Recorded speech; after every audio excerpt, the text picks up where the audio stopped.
Good morning. Just recap the other night. Really haven't changed thoughts for sure. Really poor performance.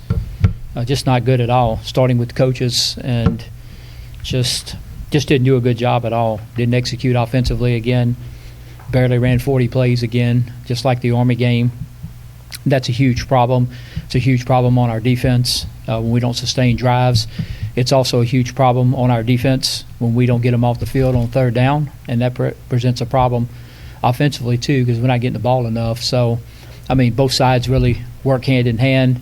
We just obviously play too many snaps on defense, and I think it's accumulation of not sustaining drives offensively, not getting them off the field on third down. I will give UTEP credit. They converted about every way you can convert a third down, and kept drives going and complete control of the clock, of the plays, of everything. Just complete control of the game. So, again, really bad, poor performance by us, and starting with me. And we got to get better. Georgia Southern, 2 games in, had a close game against Campbell, won 27-26, and extremely impressed against the Cajuns and what they were able to do. And offensively, a lot of the same characters, I guess you can say, back. I love Wirtz. I think he's a great player. I think he's a great competitor. They picked up J.D. King last year. He was a big addition to their football team. They were able to, Kennedy is back also. Kennedy is a threat as a running back. He's a threat as a receiver out of the backfield. He's also a threat as a returner. Defensively, I thought they were really impressive last week. Raymond Johnson, I think, is one of the better players in the league. I've always thought he was. You look on the film and, man, I don't see 92. He changed jerseys. So he's number 0 now. I know exactly who he is. I could tell after the first 2 plays exactly who he is. The twitch, the ball get off. He's just a really good football player. I think he's going to present us some problems for sure.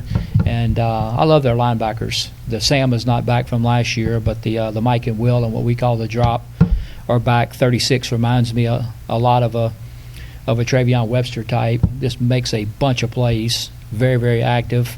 45 and 47 have been good, solid football players. And bigger guys, what they do. They call him a linebacker. We call him a drop linebacker. They call him a dog. But, 47 is 6'2", 275.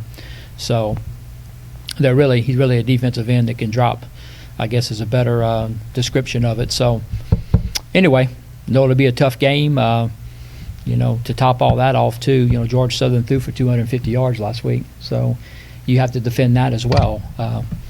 We're not naive enough. You have to stop the option. You have to stop the run game. That's what they want to do. But, they certainly proven they can throw it as well. So. All right, Coach, from Adam Hunsucker, kind of start right there where you finished with their balance last week against the Cajuns.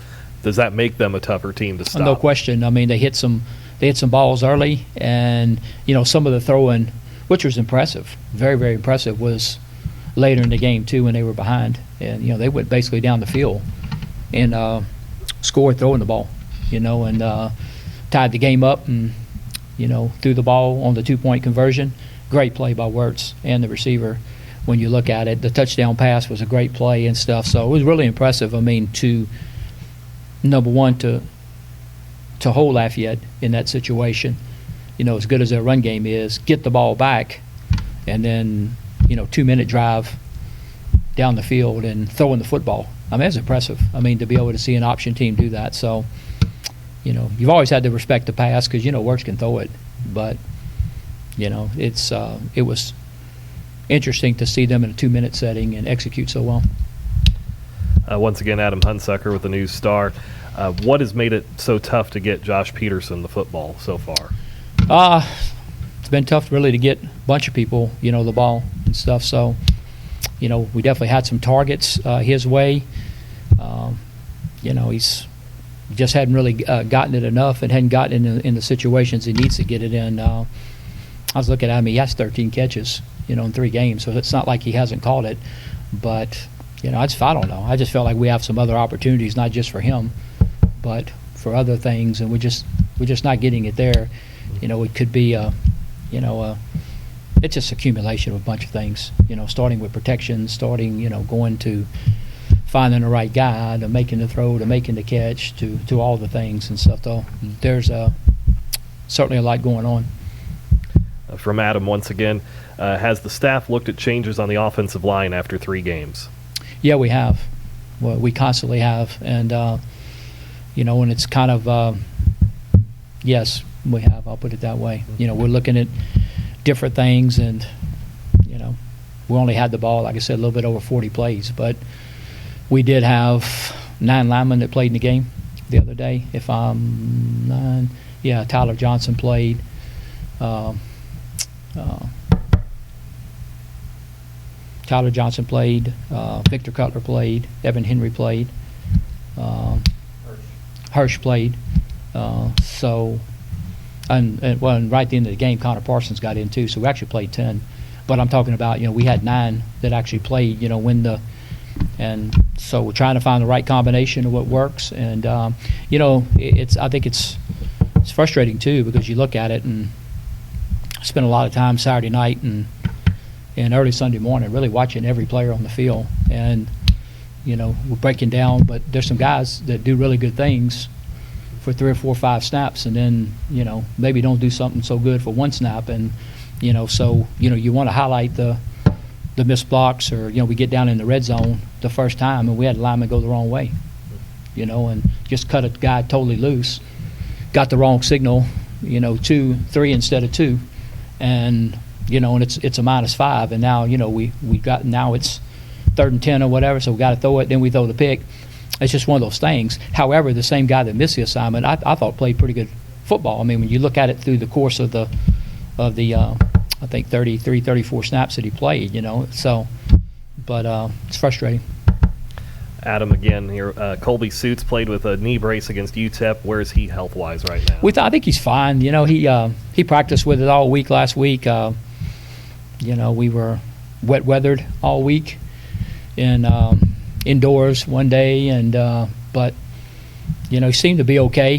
He obviously, in my opinion, it was just I think I got asked this in the post game, but you either call different plays or switch the quarterback. But other than that, I mean, just trying to give you a spark, and give us a spark, and so kind of addressed the two, and gave Jeremy a couple series, and didn't think he had many chances either. But certainly that was no way, shape, or form a referendum of Kobe by any stretch. We were just trying to, hey man, let's try to get something going. Anything. Like I said, whether it be from a play, and that's really the only things you can fix from a play calling standpoint and from a quarterback standpoint. I mean, other than that, So, but unfortunately, we didn't improve. Okay. Adam, also looking for an injury report if you have one. Mason Hussman, I'm not sure. He came out of the game, and I would say, he's probably doubtful. Corey Strotter's out, and that's going to hurt us for sure. But trying to remember yesterday from the but I think most everything else is day to day. We got some bumps and bruises and stuff, and I think another day of rehab today. Get out on the field tomorrow morning. I don't know a whole lot more, but I'm pretty confident about those two. Adam, once more, where do you think this team is mentally after an 0-3 start to the season? That's a good question. I don't know. I talked to them today, and and certainly encouraging them and trying to keep their confidence up. And that's the thing. I mean, you start to second guess. You start to second guess yourself, your teammates, whatever. But it's I always kind of look at the problem, try to solve the problem, and not necessarily the people. Try to address the things we have to do. I did see, again, this is my eye, not speaking for anybody else, but watch the tape and watch it extensively, watched every player. We got guys playing hard. We got guys, that are giving great effort. We're just not playing good. And, so anyway, we'll see. I think you've touched on this a little bit, but the last one from Adam, what can be done from a staff and personnel standpoint to jumpstart the offense? That's a good question. It really is. Tried some different things last week, with staff, and trying to do some different things and a different approach to how we were approaching the game, and so either go back or try something else. But we did try that. From a personnel standpoint, we just have to keep looking at the guys that we have in there, and keep evaluating them, and keep we're evaluating as we go. Let's put it that way. Some of the, I think, which not just us. There's obviously other people too. But so I'm not using it as an excuse. I'm just saying we didn't have a lot of the evaluation opportunities that we had, that we normally have, to maybe sort a few things out. And once you come back and then you're game preparing, and it's kind of you got to do everything on the run. It's not like it's spring ball, August camp, where you can back up and start this over or start that over. I mean, you got another opponent to play, and so we're trying to do all that and make the changes we think we need to make, Mike, but make them on the run. Chris Demersion, KTVE, asks, in your coaching career, has this been the biggest challenge to date? I think it's been the biggest disappointment, and not disappointing the players and their effort. I'm disappointed really in what I'm doing, because I still believe, and if you go back and look at our football team, I mean, I can count the guys we're playing, and I have tape to show you them making good plays. I mean, they've already done it here, and either side of the ball. So I think that's the I believed going in, and when we first started, I think we have an opportunity to have a good football team, and I still believe that. But that's the disappointing thing to me, and as a coach, you want to your job is basically to try to maximize the talents of the people that you have. I mean, that's the essence of coaching, and when you're very, very subpar at doing it, it's disappointing. Coach, we'll give him one more minute to see if there's any other follow-up questions, and then we'll wrap it Okay. up.